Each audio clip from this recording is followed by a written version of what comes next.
Fabregas Métinois, suivez attentivement Marina Nzebo. Serre-moi bien, moi, métis noir. Marina Nzebo. La naturelle, autrement dit leader dans Bango Nyos. Marina Nzebo. Personne ne les a. Contactez Marina Nzebo 089 67 05 093 zebomar@yahoo.fr. Marina Nzebo est là, leader dans Bango Nyos. Na impact peine. Bye bye. Merci Marina Nzebo.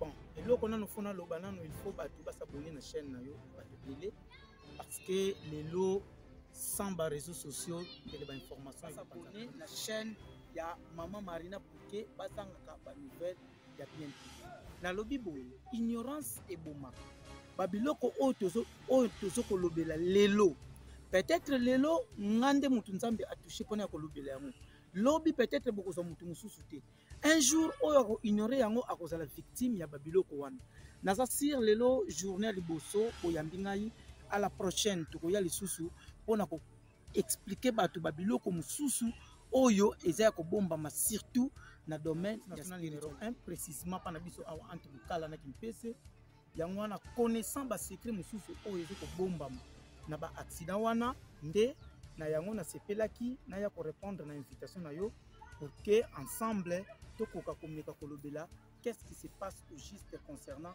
ba accident voilà na bandi exposé na ngai cause ya ba accident oyo tomonaka na nzela ya na biso oyo tobengaka route nationale numéro 1 et précisément entre Mukala na Kimpese cause ya makasi oyo ezokoboma bandeko na biso na nzela ya Kimpese Mukala précisément na Ntaka eza cause spirituelle c'est-à-dire quoi biso nyonso tozoko ignorer te lelo ekomi po mutu akoma na mbongo ezosenga face à la recours na ba spiritualité ya mabe lelo po mutu akoma na pouvoir à très bientôt là tozokota na 2023 ba élection mutu nyonso okomona sana na mbongo te mais alingi kaka akoma député akoma président mais asa kuto kosalaka ampleur na ba hôpitaux oyo eza influent bango ba loge wana bakoya sous forme ya ba aide bakopesa bino ba matériel parmi ba matériel bakopesa bino voilà bakopesa bino ba don voilà na kati ya ba don wana bacheli bino ba mousse or parmi ba mousse misusu ezalaki déjà bien travaillé na ba esprit moko ya mabe c'est-à-dire tango obeli okomona mutu aza na moi bien mais tango kaka balalisi na mbeto wana état échange entre les deux yeux au milieu il y a un troisième œil le temps pour le baka bando ki balobaka na bafongoli mwana misu le bafongoli lisu wana mais lisu te fongoli na mika kinduki tango bokendaka pa bato oyo bamonaka wono mutu amonaka akangi les deux misu mais lisu ne ya molimo ezomona de lisu wana pe likolo nango loge nyonso apesaka marque ya mutu.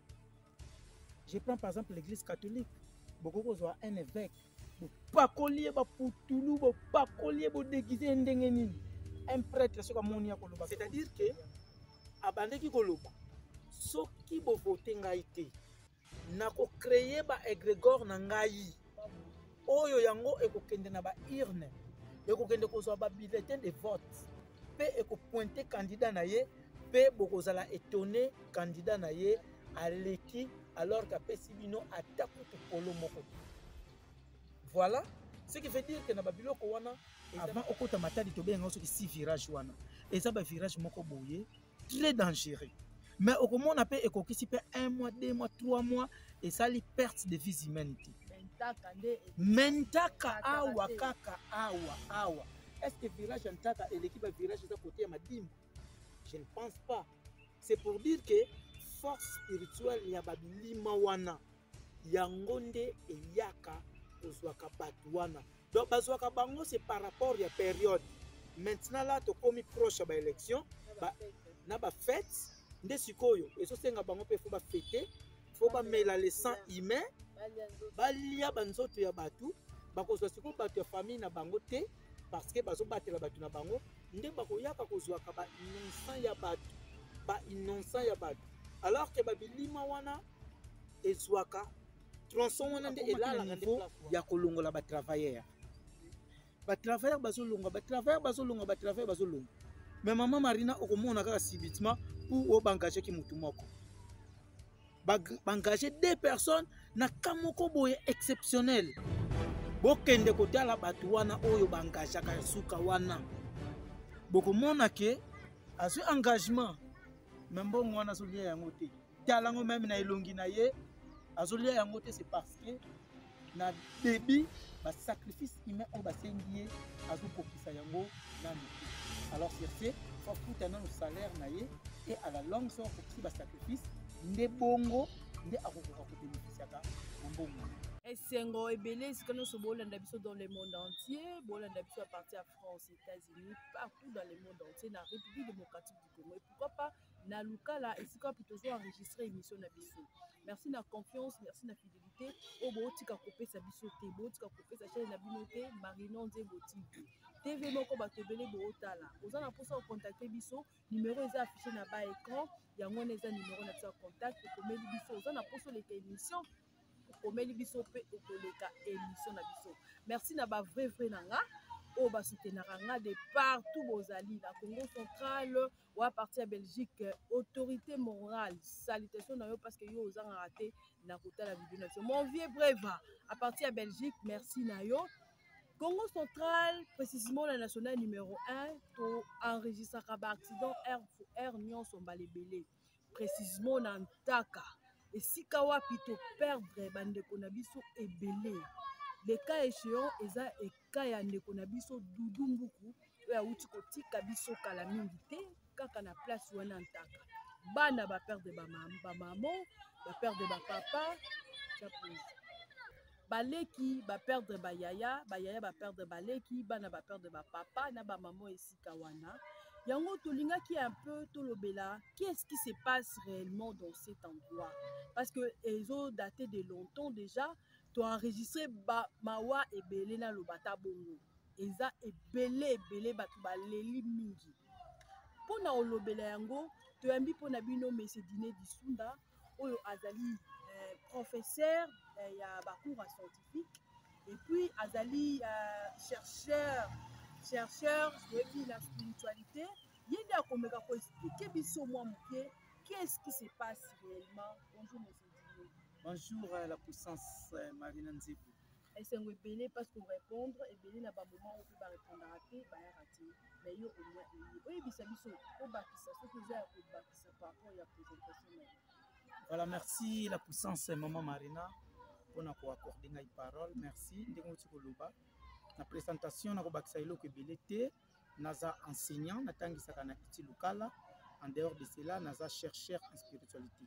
D'autant que tu kolobela chercheur c'est-à-dire mutu moko boye alukaka ayeba ebele concernant la spiritualité nde na ndenge on introduire que bato belé baso ko kufa na route nationale numéro 1 précisément pana biso awa entre Lukala na Kimpese yango wana connaissant ba secret mususu oyo ezoko bombama na ba accident wana nde na yango na sepelaki na ya ko répondre na invitation na yo pour que ensemble tokoka komeka kolobela qu'est-ce qui se passe au juste concernant l'accident aux Salema na tronçon na biso. On a zona maloba oyo bisa biso qu'est-ce qui se passe réellement na tronçon na biso banda pont Lukala tina Ntaka la mine qu'est-ce qui se passe. Merci la puissance Marina Nzebo.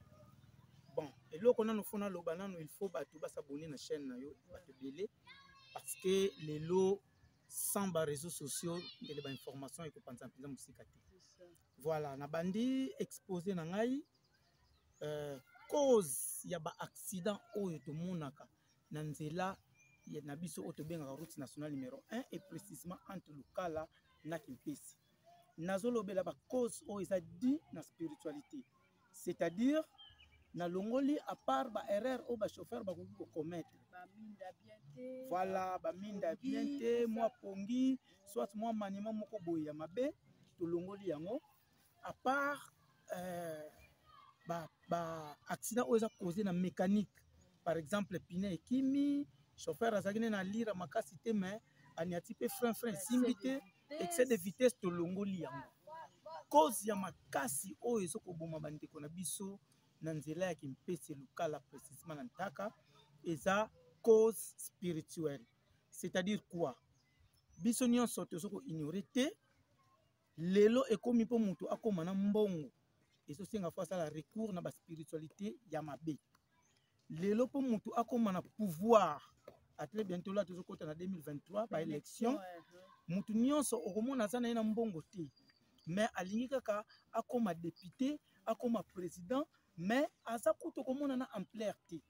Sur ce bakomi kosala recours na baspiritualité oyo eza noire, c'est-à-dire bakomi kokota na bandako oyo tobengaka baloge noire et puis baloge wana ezokosalela bango bamakambo nyonso pour que baclient na bango soit abonné na bango, donc bato oyo baza affilié na maison wana bakoka kokokisa baposa na bango. Na yango c'est à partir de 1995 loge noire oyo babengi ordre pour créer le désordre. Donc bango eza loge noire siège nango eza na États-Unis d'Amérique nde bapanzana na monde mobimba bayaka mpe koatteindre niveau na biso ya RDC awa basolola na quelque bato. Objectif na bango ezala bakoka kozwaka batu bakotisaka na baentreprise, bakoka kozwaka batu baformaka bango bakoma na bambongo ebele, bazwaka batu batiaka bango na baposte moko boye oyo eza stratégique pour que bakoma na bambongo ebele. Sur ce batu wana esengelaki sikoyo ntango bazozwa bango ebandeki kosenga sikoyo babanda kosacrifier batu parce que il faut sacrifier les énergies, il faut sacrifier les sang humain pour na kozwa pouvoir, pour na kozala na ba moyen ou soit pour na kozala na ba rang moko boye élevé. Na yango bayaki komona ke soki balobi babanda ko sacrifier par exemple par une personne 3 batu na famille na yo pendant une année, c'est que beaucoup sacrifier autant de personnes. Na yango baye ko créer babilima oyo to bengaka biso na ba terme scientifique na biso ba égrégore. Voilà, baye ko créer ba égrégore wana yango wana nde ezalaka place wana nde ezwaka ba milimo ya batu nyonso oyo bazali kosala accident place wana ba o bazoko kufa. Donc pour na comprendre bilima bazu batie na ntaka. Voilà, nazoloba na terme ya égrégore. Donc un égrégore aza créature magique. Donc batu moko boye bavandi na loge noire ba o baza très puissant bazwaka ba biloko neti ba argile basali yango ekeko. Lokola baza na puissance satanique bakoluka ekeko wana ezwa puissance moko ya makasi nde yango na tobengi égrégore. Donc eza ba gigantesque neti ba robot nde ekoki kozwa yo tango oza na camion bazwi camion donc moi fi coup de pied kaka komona camion esali accident et puis bazwi molimo wana pour que bakende ko utiliser yango na baloge na bango na bénéfice ya batu oyo baza affilié kuna. Auparavant babiloko wana ezalaka nanu te. Baloge wana mutu akotuna mais comment baloge wana ekoki kosala bamakambo ya marque wana. Auparavant babandaka ko créer ba égrégore wana te babandaka ko créer ba bilima wana te. Auparavant ezalaka boye na ba hôpitaux oyo eza influent bango baloge wana bakoya sous forme ya ba aide bakopesa bino ba matériel parmi ba matériel bakopesa bino voilà bakopesa bino ba don voilà na kati ya ba don wana batieli bino ba mousse. Or parmi ba mousse misusu ezalaki déjà bien travaillé na ba esprit moko ya mabe, c'est-à-dire tango obeli okomona mutu aza na ye mwa bien mais tango kaka balalisi na mbeto wana état échangé mbala moko akufi. Alors batu oyo nzambe abandi kofongola miso babandaki kokoma un peu éveillé mais babandaki ko comprendre comment mutu na biso tomemi na hôpital X mais après justement quelques minutes akati moto. Non, tango babandi ko landela nde babandi ko comprendre que ba hôpital na biso misusu ebandiki ko gérer na ba marque ya ba mousse wana. Donc ebandi ko uta na ba loge ebandi ko sous forme ya ba don. Bango moko pe babandi ko yeba te. Na yango balongoli sikoyo système wana parce que wana pobozwa mutu esengaka il faut mutu abela. Alors baye siko na création ya babilima wana pour que bakoka koyaka kozwaka bamilimo ya bato place wana pe bamema yango na baloge batravaille na bamilimo wana mpona bénéfice ya bato oyo bazokosala bamakambo na reprendre bien bapouvoir oyo bazokende kozwa bapouvoir oyo bazokende kozwa na bandenge ya mabe. Mama Marina, imaginez tant moko boye ezala ba élection na 2006 mutu il faut se permettre koloba soki bo voter candidat na ngai te suki ya mutu na ye ekovoter ye. Maintenant les gens pas baniki ko comprendre te. Au fait, qu'est-ce que celui-là disait? C'est lui qui avait dit ça. Bon, ngana tangi komba mutu mais yepe alobaki yango parmi batu balobaki yango. Donc, c'est-à-dire que abandeki koloba soki bo voter ngai te nako créer ba égrégore na ngai oyo yango ekokende na ba urne ekokende kozwa ba bulletin de vote pe ekopointer candidat na ye pe bokozala étonné candidat na ye aleki alors qu'apesi bino atakutu polo moko te. Voilà ce qui veut dire que na ba biloko wana eza na ba loge. Dans ba loge wana ndenge nazolobela ba égrégore eza même tina ba église. Ah bon? Oui. Okomona église moko boye ekoma ko former bato. Église wana ekoma ko bimisa ba député. Église wana ekoma ko bimisa bato moko boye ba orang. Ce n'est pas parce que église eza na mbongo, mais c'est parce que bazoko gérer système moko boye ba bilima oyo ezoko surveiller bandimi na bango nyonso. Maman Marina, imaginez eza na ba église mususu bakangi responsable na bango na bobuzo ba moko boye. Mais batu bazoko défendre.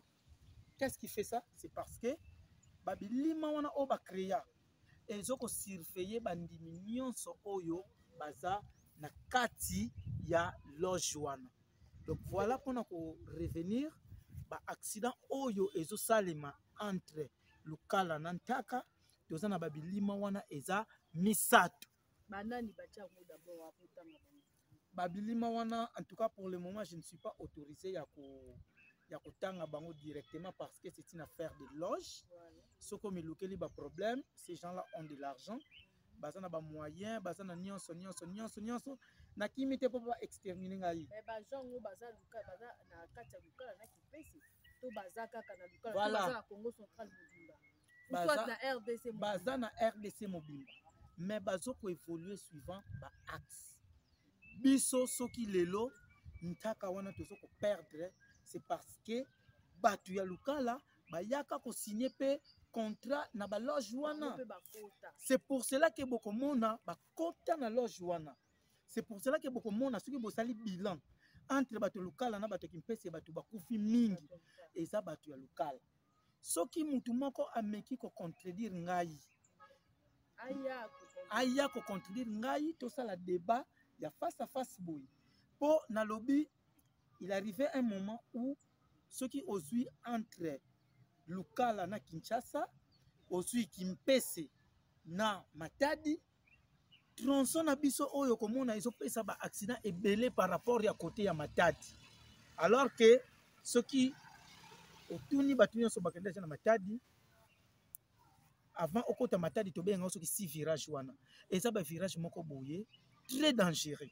Mais au moment on appelle ekokisi pe 1 mois, 2 mois, 3 mois et ça li perte de vie humaine. Mentaka awa kaka awa. Est-ce que virage Ntaka et l'équipe virage est à côté à Madimba? Je ne pense pas. C'est pour dire que force spirituelle ya babilima wana yangonde et yaka kozwaka batuana. Donc bazwaka bango c'est par rapport à période. Maintenant là to komi proche à ba élection na ba fête. Nde sikoyo ezo senga bango pe faut ba fêter, faut ba mela le sang humain, balia banzoto ya batu, bakozwa siko batu ya famille na bango te parce que bazo batela batu na bango, nde bakoyaka kozwaka ba innocent ya batu.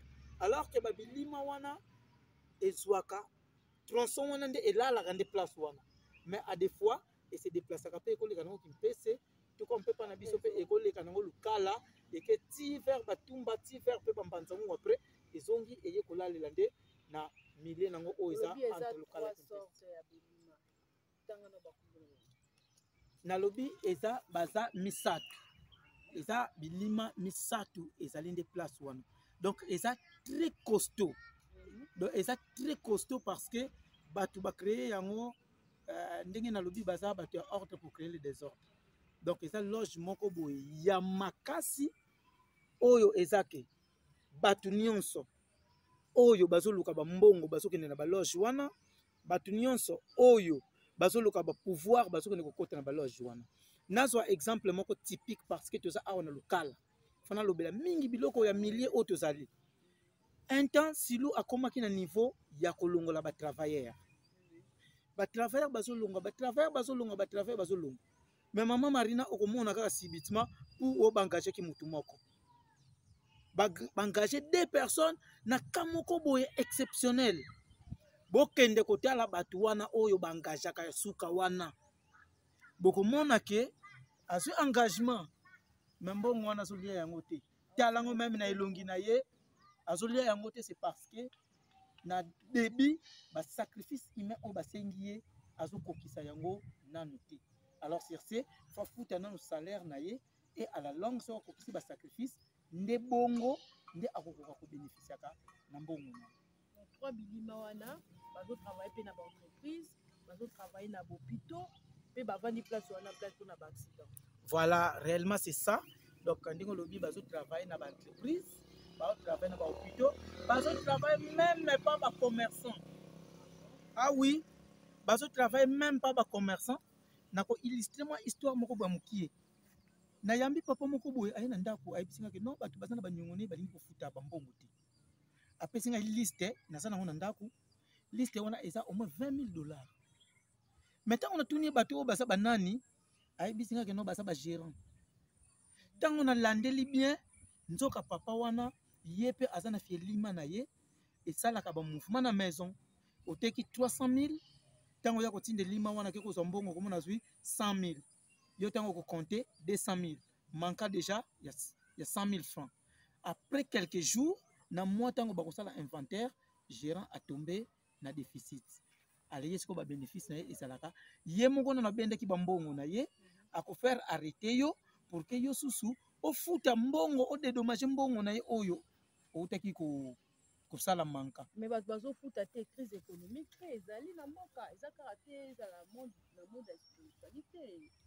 Voilà, c'est ça maintenant le danger ntango oza na problème na moto ya bongo ntango ofuti mbongo na ye te nde ntango mpe akoki sikoyo kokata yo babiloko ya vie oyo emonanaka te par exemple akokata chance na yo yo oyebi te chance na yo evandaka place nini na nzoto na yo yo oyebi te wapi mutu fo akotela na porte nini fo akotela na nzoto na nga mpo adétruire ngai mais biso étant que chercheur na spiritualité toyebi babiloko wana mama Marina sujet oyo eza tellement touchant naza sir mbala nsima tokozonga nango peut-être soki nazwi permission pour ke toya kodénonce bakombo ya bato oyo babanda yango mpe bakombo ya bato baza na lokala kimpese baza koevre mpona kocontribue na liwa ya bato bandeko na biso oyo bazali kosala accident entre lokala na kimpese.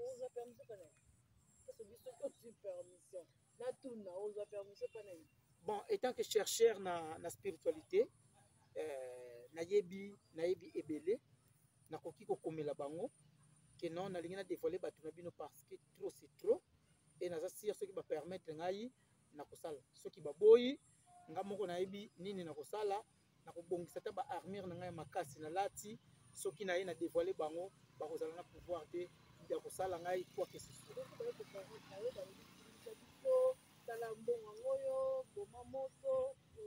Bon, corruption vraiment même na esika natangisaka nga moko nanu na se porter témoignage que na corruption nazwamaka te et surtout soki tokomi na esika oyo ezosenga to sauver ba vie humaine tala bandeko na biso ndenge bazokufa place wana préfet Emile alingaka kufa ti place wana parce que le même jour na betelaka ye lisolo ya babiloko wana le même jour mpe aignora le lendemain nango akei mpe bazwi donc bazwaka baesprit nini bazwaka bato ya genre nini en fait ça bato mosusu basali accident tosala madernellement bakufi kaka motu moko cet autre baza en bonne santé.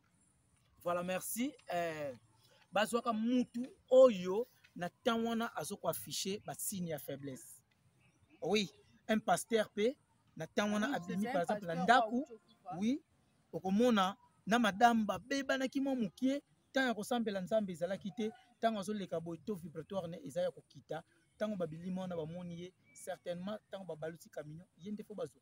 Et les autres là batikali pe kimia. Donc les autres wana esprit na bango na balima wana et simbité par rapport par exemple il y a taux vibratoire et puis nzambe pe a permettre yango te pour que ba koka kozwa. Ah mais oui, un bon chercheur asa o nanu aibi nanu suprématie ya nzambe koleka ba pasteur, koleka tous ceux qui se disent là des hommes de Dieu. Parce que nayebi spiritualité nayebi oyo eza caché. Voilà. Donc wana to le bela eza pe caché. Voilà. Toujours le bela sur bilima ozo le bela na eza pe caché. Yango ozo linga sko obimisa ngo bo pona ko sauver ba vie ya bato. Sko pona to sauver ba vie ya bato. Bato basala nini po biloko wana pesi. Voilà, merci. Nazana programme Mobimba depuis 2010. Oyo nga moko na concevoir par rapport ya ba aide ya ba être spirituel mususu onazui pona kolela bango na souci kaka ya kosilisa ba accident oyo ezaka na kati na biso. Depuis 2010 ba permetanga yango na noté. Mais sikoyo na ye kozwa permission wana, c'est-à-dire il faut kozala na bato baza na bonne volonté. Parce que faut ko initier bato. Un égrégore babilima wana lokola eza créé, eza pena ba processus nango o ba créer la yango, eza pena ba processus nango oyo faut ko détruire yango.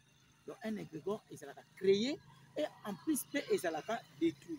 C'est que lokola ba oyo eza ya ba niveau moko boye supérieur ezali ko senga. Donc supérieur na yo. Oui, supérieur parce que eza créé na ba loge oyo bato ba dimension ya likolo. Et ça n'a été parce que spiritualité est compliquée. Voilà. Donc, dans un programme Mobimba, oyo à la prochaine, tu peux passer émission na yo, na la qui ça schéma vaudou, oyo ezoko permettre biso à partir de babisimbi na biso moko onzambe achana espace culturel na biso na cité eza babisimbi ya Congo Wangol, to bien Congo Wangol. Donc c'est Congo Wangolo. Oyo etalaka biso nde bango bato bapesanga permission ya kokoka ko détruire babiloko wana. Il faut qu'il y ait même 5 personnes basant la bonne volonté, faut balanda ba initiation et puis il faut ko accepter parce que ce qui ngai pe bakozwa pona ko détruire bango, c'est-à-dire bazu fi na ngai ngana kende parce que bango baswa pona bato babika na kondima na kufa te mais na kondima nazala mutu soldat oyo ake na guerre. Donc wana obenga ngo guerre. Ah oui, eza guerre moko te makasi. Pona koyebisa yo pona ka ko passer émission boye. Moi c'est na ngai bana na ngai nga moko na toza tellement baigné na kati ya nuage ya ba radiation moko boye na koloba même na sorcier moko aya komeka. Lobi bo kote na porte ndako ndenge mususu wana kufa. Tout kufa ndenge. Bon, wana eza masolo ya kati. Siko spiritualité na bango eza likolo, ya yo eza na mwasi bibi. Siko so pona okoma na niveau na bango. Bon voilà, merci. Pona okoma na niveau na bango eza na problème te. Ngai na kotika la kokoma na niveau na bango te. C'est parce que bango bazo spiritualité o eza positive. Ba baloli yango ekomi négative, après bakomi ko salela yango mabe pa bato. Au moment où nga naza na spiritualité naza ba connaissance oyo eza connaissance de na koko travailler nango du côté positif tout comme du côté négatif, mais na lingi na travailler na côté positif pour na ko arriver ya ko éclairer babisika o bango bazo ko apporter ténèbres pour na ko aider batu. Voilà, c'est ça. Donc pour na ko aider batu babika parce que les lolo bito yebite nani bakoya ko sosusu na nzela wana. Mais au lobby ba élection ezoya ba fait type yango tant bazwa ka batu ba kisiko basala ni pour se protéger pour na batu wana bibima wana ni ba mona bango te. Voilà, na ko senga na batu nyonso ba o basambela ka ifo basambela na makasi pe basambela na busuku. Mais ce qui est vrai, ba bibima wana eza tellement puissant de sorte que ba prière ya ba alléluia amen oyo je ne pense pas qu'il y ait quoi anéantir. Alléluia, amen. Bon, alléluia, amen, ce sont des prières, et ça n'a pas basse dimension. Ah bon? Ah oui. Et ça, ma prière, et ça n'a pas basse dimension. Donc, la dimension, mon côté bien en terre. Parce que maman Marina, na zongi na fait mon boye. Et Grégoire, on attend, ils ont créé, ce qu'ils ont créé dans l'église. Ils ont servi ma prière na binonions. Ce qu'ils ont créé, oui. Ce qu'ils ont créé pour les politiciens. Donc, on a un parti politique X. Ce qui parti, on a un égrégore. Ba réunion so bozo ko tenir bazana besoin te botinda ba PV ya ba réunion ba égrégore wana bazo ko tinda déjà soki batu ya parti bo sangani po bosala mabe par exemple pas numéro 1 na bino boko mona ke bozala kita bino mibale mais ba interpeller bino pas numéro 1 ke bino bolingi bosala mabe c'est parce que bazana ba biloko na bango système ya surveillance ya batu oyo baza affilié na système na bango. Ah mais certainement maman Marina, certainement na ba église comité la ba égrégore rebelle pour ba pasteur ba komi na bango batu moko boye ya ba science occulte. OK ko landa ba connaissance na comment on peut lire par exemple sur l'aura d'une personne tant aux autres la moto ko yebise que bon yo ndenge oza bozana problème boye parce que les 99% ya ba pasteur na lobby yango tout baza wana ona koluka mbongo. Alors lelo batu baso ko souffrir mingi pona olia mutu mbongo bien et ce c'est quand même au passer na quelque ba démonstration oyebise moi eloko moko boye oyebise oza quand même kati na pour que andima et enfin ce ko oyebise pesa nde mutu wana akopesa. Donc ça veut dire bah comme pour utiliser bah esprit pour pesa ça va activité ba komi ko pratiquer ba biloko nyonso pour que bango baso ba mbongo na bango baso ba mbongo na bango et puis na sima nde bakoka kozala pe na ba puissance. Donc soki neti lelo na lobina bana kotanga ba église oyo eza awa na lokala oyo bazana ba système wana na kotanga yango et puis soki batie tembe na kosala tuna détruire ba système wana pe bokomona ba église wana ndenge ekokoma après juste quelque temps ekokangama parce que bandimi bakozala lisusu te même bandimi baza bloqué à partir ya ba esprit oyo ezotinda bango kaka. Bon pona kokimisa gato ya ba pasteur ya batu non nazo kobanga te mama Marina omoni effet ya kotanga kombo ya mutu effet ya kotanga kombo ya mutu faut en ba preuve alors que ngana sana ba preuve je suppose que lelo soki natangi mutu X mutu wana certainement akolinga te à se faire humilier akoporter nga plainte et ngana ko yebisa pa l'état botikela ngai na démontrer alors botikela ngai na démontrer parce que nde na démonstration ekozala penga na lobi mama Marina yaka na caméra tozo tia babiloko place wana pe tozo ko démontrer. Oui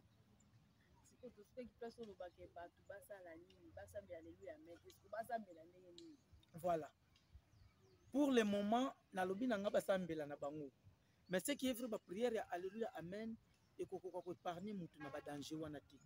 Donc pona ko épargner badu ezo senga kaka ya ko détruire ba biloko wana. Donc ezo senga ko détruire ba biloko wana ou sinon il faut ko purifier tronçon oyo nyonso ndenge na lobaki naza déjà na ba programme nyonso armoirie spirituelle ya RDC na yebi yango emblème spirituel ya RDC na yebi yango emblème spirituel ya route nationale numéro 1 depuis basala yango na yebi yango. Donc pour dire que eloko nyonso bakolekisa na route nationale numéro 1 soki na tali na ba annales akashique c'est-à-dire rouleau oyo ezoko bomba ba archives spirituelles ya ba vie ya batu na komona nanga yango parce que route nationale ezala créé pour biso to lekela mais plutôt ezala tunnel créé pour ko évacuer ba marchandises ba mindele soki wuti ba côté kuna likolo et na kin et yenzela oyo route nationale ti matadi koti na mai boma ti mwanda et donc c'est ça. Donc Congo na biso ndenge ezalaka boye gérer toza na emblème spirituel tout comme emblème physique toza na armoirie spirituelle toza na devise na biso spirituel pe tozali na code ya pays na biso nde pona ko bebisa pays na biso ba oyo wana babebisaka pays na biso c'est parce que baza na bacapacité oyo bakendaka na badimension spirituelle place eza code ya RDC nde bakoti badeposele biso baénergie nde bakoya komanipule biso nyonso bakomana komanipule na mokonzi ya mboka liboso ntina biso bapetit peuple tout ça na si la spiritualité ezobomba biloko ebele nani mokonzi ya mboka bon mokonzi ya mboka ce qui est vrai azalaka protégé nanu panzambe nanu mais à part protection ya nzambe bazalaka pe na babiloko moko boye mpona tala vidéo moko boye président azotya boye donc j'aurai la tête coupée si je ne respecte pas baprincipe ya esika oyo nazali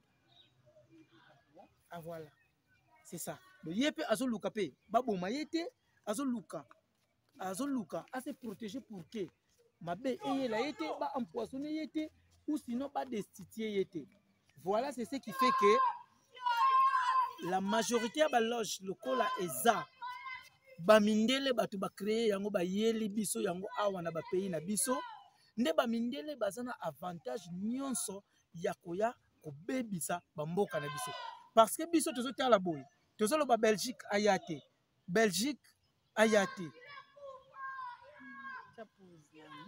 mokonzi ya mboka azali protégé epai ya biso nanu bapeuple mokonzi ya mboka aza protégé pa nzambe ye moko parce que ye moto alingi accéder na pouvoir wana quelle que soit manière oyo biso tokoloba oyo azuli pouvoir wana mais aussi baloge ya makasi eza epai ya bamindele mama Marina lelo Belgique atindi baloge ne ebele awa lelo États-Unis atindi baloge ne ebele bango nde bato bazokontrôler biso na spiritualité donc c'est à dire quoi soki bakoti na code spirituel ya mboka na biso ya RDC badeposele biso énergie moko po créer maladie moko boye mais kasi tokokufa te oui wana sikoyo eza baénergie badepose na code oyo ezokogérer monde mobile voilà pour dire un peu ça sur le bif pour groupe national eza motu moko akomelaki na yebisi nga soki okutana papa dine yebisa ye ke bango bato bachercheur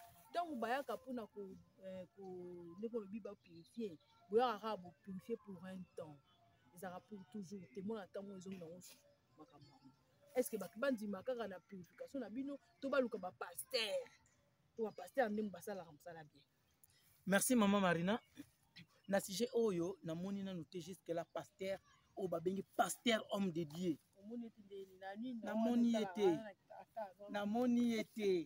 namoni ete parce que eza profondeur namoni te ntango nazoloba purification eza processus mobile soki oyebisi pasteur akoya kobengana ye au nom de Jésus akoya kosala exorcisme effet oyo eza prière oyo ezokobengana bamilimo mais ngai ntango nazokoloba purification au nom de Jésus tokobengana bango te voilà soki bobengani bango bakokoma ebele mpe bakoya lisusu tokobengana bango te tokosolola na bango tokoyebisa bango mission oyo basalaka eza mabe tokopropose bango solution moko boye ya bien tokotya bango na bisika oyo bakoprendre soin na bango bakoliaka bakosala babesoin na bango nyonso na babisika wana mpo soki botiki bango bakoposede bato ou sinon tokodétruire bango donc c'est-à-dire bato baye bamoni cérémonie bato baye bafilme tosali bacérémonie epuis todétruire bango tokomi date ya jour wana boenregistre accident koileka so jour nini una anini mpe moni.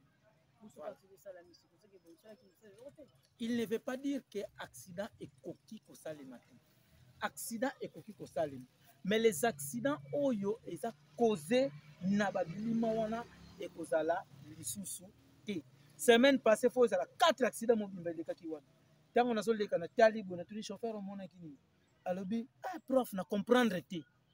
Alobi na comprendre te hein. Malobara bon. Mais kasi parce que comprendre te.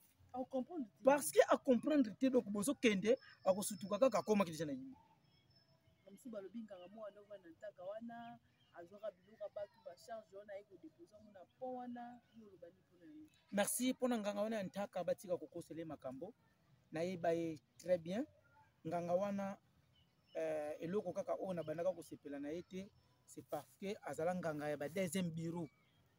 Bango nde bato basali penza ke lukala ezonga na sima parce que tant wana silu azobenga manano bazobenga à travers silu ke bambaka tatu babandaka kozwaka ba deuxième femme objectif ya deuxième femme eza nini mbongo nyonso ya papa ekweyaka na maboko na ye moto akokatela premier bureau plutôt ye nde moto akopesa mwa mbongo pa papa peut-être amelaka masanga le reste ye azwaka alors mpona koarrive ya kogérer babiloko wana akoutilize de biloko mosusu eza technique physique c'est-à-dire moi tendresse moi kozalazala na papa technique mosusu eza spiritualité fo okende kozwa babiloko na ntaka oya kotiela papa opakola papa otiele na bamaya komela na babiloko kolia na bamaya kosokola voire même na basapato oyo alataka papa soki akutani na eloko wana mutu na ye ebouge nde bokomona ke papa mbongo azozwa nyonso ozokende pa deuxième femme lokola mbongo wana ye mpe azozwa yango na ndenge ya bien te autilize babiloko ya ntaka opanganga wana nde ye mpe mbongo wana kosala yango eloko te mama Marina je prends un exemple depuis papa wana tikala te lokala tokoma kotonga ah oui bango ntango baye ye azowelela deuxième femme te biso awa bagene ekoma ntango azozwa mosala eloko ya liboso nano petite wana nalingaka ye aboyaka sikoyo nazwi mosala fona prouve ye voilà eloko elekaka mingi na babuzoba nde bongo eza likambo ya nganga wana te na babiloko wana baécriture wana babilimi wana nazolobela naza le mieux placé ya kosala bademonstration nyonso mpe kolakisa bato ke babiloko ezalaka place wana ekozaka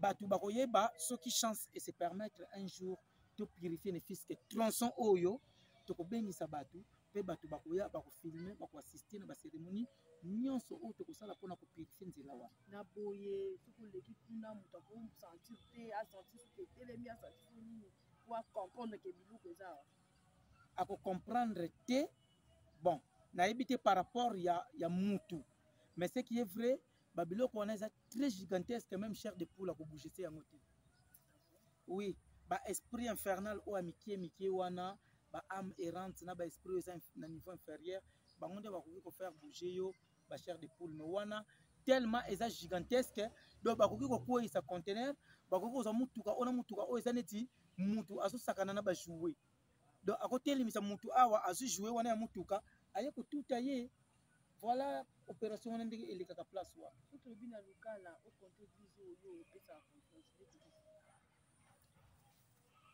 mama Marina question wana eza tellement pasi mpona korépondre mais namona bapaster mosusu oyo namoni ke ye moto akomi koyamba bato ye moto akomi kozwa bato ye nde mosali na nzambe mais le jour tokutana na ye namoni ye na signe ya loge moko boye na mbunzu sikoyo tokokonte na bomona sino nde neti nga boye nasi na loge ngai Franck Mbongi azoréalise biso bon bino boza na basigne ya loge te mais ce qui est vrai entre les deux yeux au milieu il y a un troisième œil le temps bolobaka bandoki balobaka na bafongoli mwana misu donc bafongoli lisu wana mais lisu wana efongomi na ndenge ya kindoki ntango bokendaka pa bato oyo bamonaka wana motu amonaka akangi le deux misu mais lisu ne ya molimo ezomona donc lisu wana mpe likolo nango loge nyonso apesaka marque ya motu je prends par exemple l'église catholique bokoki kozwa un évêque bopakoli ye baputulu bopakoli ye bodegize ye ndenge nini un prêtre soki amoni akolobaka oyo supérieur na ngai parce que eza na basigne oyo bango na bango bazokomonana ke eza oyo aza supérieur na ngai ye moto aordonaka baprêtre bon mposa osisa te balobi les bonnes choses ne dire pas mposa tolobaalobaka mpasi baquestion eza ebele mais tozwi rendez-vous na papa Diné Disunda tozonga susu to explike bino mpasi makambo ezali surtout na lukala makambo ezali merci na balebranche nyonso merci na bino nyonso bosutenaka ngai merci bino nyonso bolingaka ngai papa Diné mpo toclotire mpona mokolo lelo okoloba nini na batelespectateur baolanda biso dans le monde entier surtout baoyo baolanda biso wana lukala merci maman Marina mpona koakorde ngai parole ya suka eloko kaka nalingi naloba na bato nyonso oyo bakolanda biso bango mpe babeta lisolo mpa bato mosusu pour que message et s'élargir et surtout oui et surtout basabonner na chaîne ya Maman Marina pour que bazangaka ba nouvelle ya bien te. Na lobi boye ignorance et bomaka. Babiloko oyo tozo kolobela lelo. Peut-être lelo ngande mutu nzambe a touché pona kolobela yango. Lobi peut-être bokozwa mutu mususu te. Un jour oyo ko ignorer yango akozala victime ya babiloko wana. Naza sir lelo journée liboso oyambi ngai à la prochaine tokoya lisusu pona ko expliquer batu babiloko mususu oyo eza ya kobombama surtout na domaine ya spiritualité. Sur ce nasengi na mutu nyonso oyo kozala motema malamu a contacter ngai na 089 755 74 87. Naza na besoin ya mbongo ya batu te. Parce que lelo ekoma soko leki o to na besoin boy parce que naza déjà enseignant, naza déjà na salaire nanga on a vivaka nango. Et puis en dehors de cela, naza pe guérisseur. En dehors de guérisseur, naza pe mutu aibi ko résoudre ba problème ebeli. Donc je sais utiliser ou sinon je sais aider et guérir les gens pona non parce que mutu ko zala na problème, mutu ko zala na ba problème ou sinon mutu ko zala na ba besoin ba éclaircissement surtout sur émission automatique au tourner na koki oyebisa ye qu'est-ce qu'il faut ou sinon mutu mususu pe akoki kozala parmi batu ba ko sepela baya tout sangana na pesa bango initiation pour que tout purifie nzela wana ubanda numéro 00243 voilà 00243 89 755 74 87 na lukala na vandi justement na avenue Laurent Désiré Kabila numéro 28 na quartier 5 soki okomi kaka na cinquantenaire okoti na balabala wana otuni kaka prof dîner naza musika te bakolakisa yo mpo naza mpia koyeba merci beaucoup na ko répondre à l'invitation na biso ya bakula lelo. Merci na bio nyonso bolandi biso dans le monde entier comme on dit toujours les bonnes choses de Dieu pas ya lelo esili pona mokula lelo émission na biso esili. Merci na Franck Mbongi oyo a réalisé biso. Merci na yo kolanda pour ko partager vidéo na osenga na bino nyonso boza de partout bo s'abonner na Marina Nzebo TV. Merci na bao nyonso bo s'abonner ebele pe bo komelanga boyemaka mingi bo partager. Tango message oyo za partager ba to comprendre makambo zo le kanabuka na biso. Élection yango ezoya et puis ba fête yango ezoya. Donc to protéger bana to sambela. Papa Dina lobi lo sambonde hotel. Ya alléluia amen te. Donc on a dimension likolo. Donc so sambela alléluia amen. Changer. Tango changer au compte na dimension likolo. Reba ko sambela o mona ke o sécuriser nyonso o eza. Merci na Franck Mbongi a réalisé biso. Merci na yo oyo kolanda biso pe ko partager vidéo. Jeunesse à Lukala présente na bino yo apesi bino basala mobile. Merci, au revoir.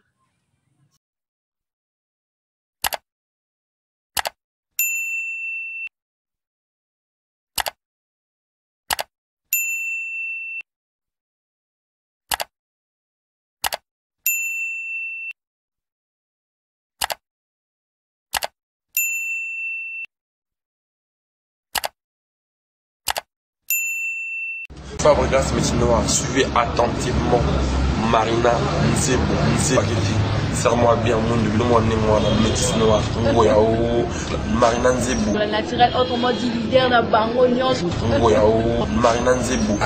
Personne ne les a plus ou contactez Marina Nzebo 089 67 05 093 zebomar@yahoo.fr. Marina Nzebo est là, leader na bango nyonso kwa. Ngayao. Na impact pe na idéologie.